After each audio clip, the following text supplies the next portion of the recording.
Hello everyone, welcome to my channel Study Hangout. Children, we use numbers every day.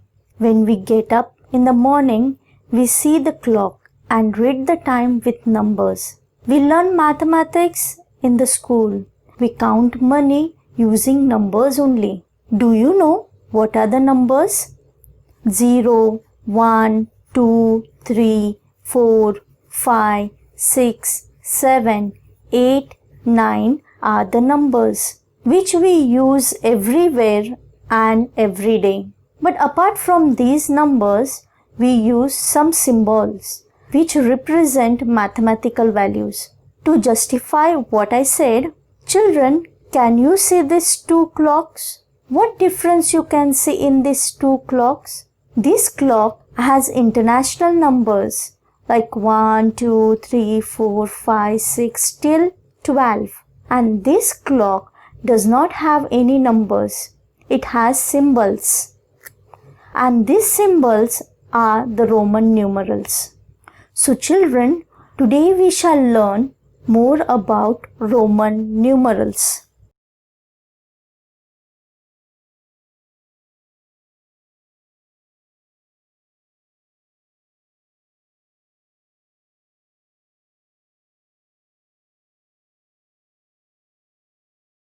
You must be thinking why this name is given for these symbols. It's because in the olden days in Europe, Roman capital letters were used.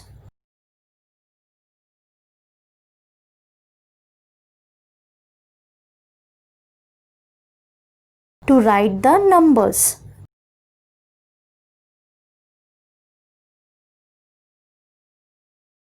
That is why they were called Roman numerals. In Roman numeral system, there are 7 distinct symbols.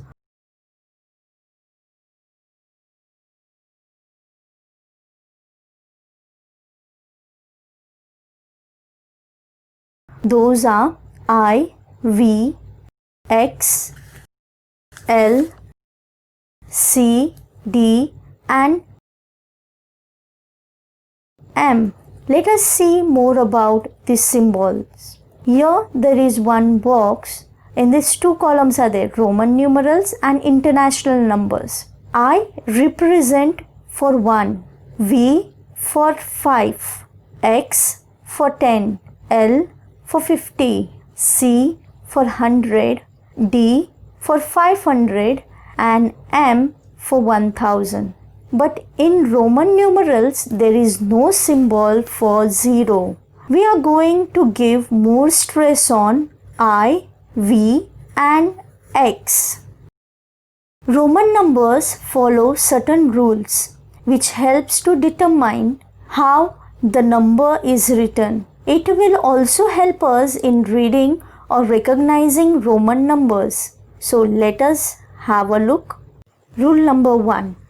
If either of the symbols I or X is written consecutively 2 or 3 times, the sum total is the number they make. Here it is said that if a symbol is repeated 2 or 3 times,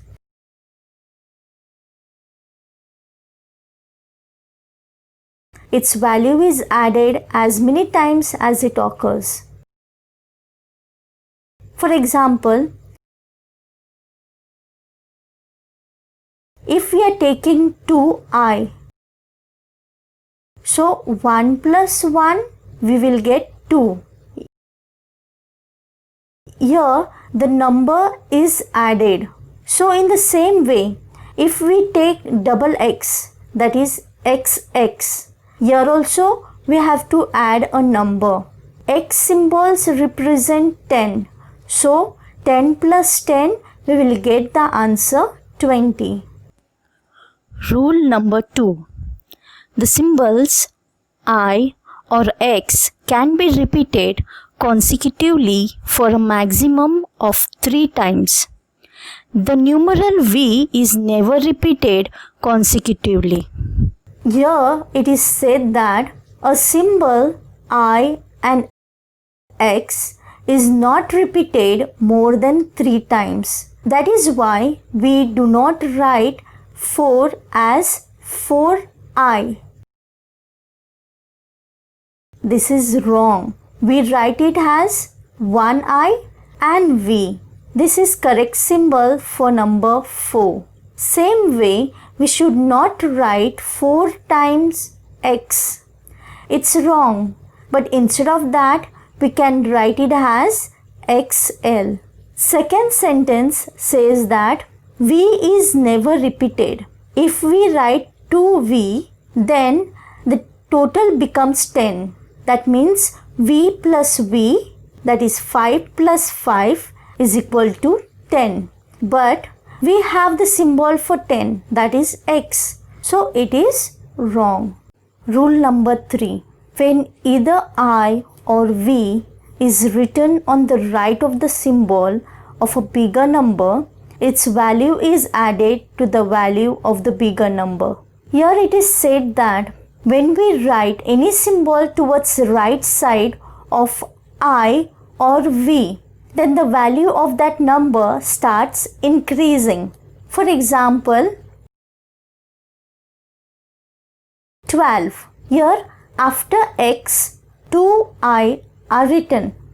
It means 10 plus 1 plus 1 will get 12. So number increases when we add any Roman numerals to the right side.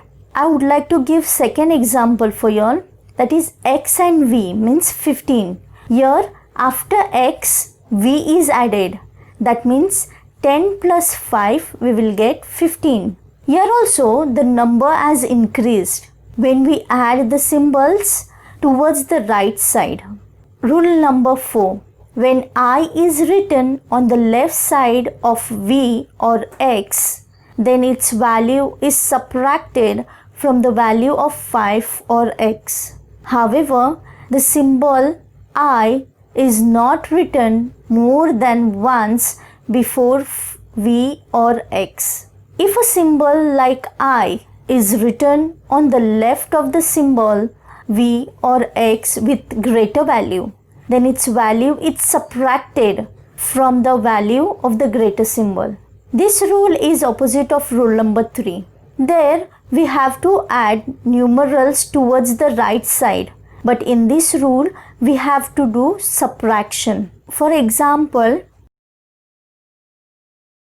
symbol of 4. Here I is written before v. That means we have to subtract 1 5. That is 5 minus 1 will get the answer 4.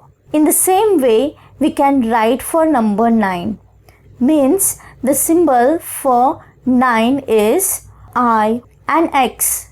That is 10 minus 1 will get the answer 9. So children, you all have understood the concept of Roman numerals. I hope you have enjoyed the lesson about Roman numerals. And I hope you keep practicing and learning. Soon I am going to upload the exercise number 1 of Roman numerals. So see you soon. Till then, thank you and goodbye.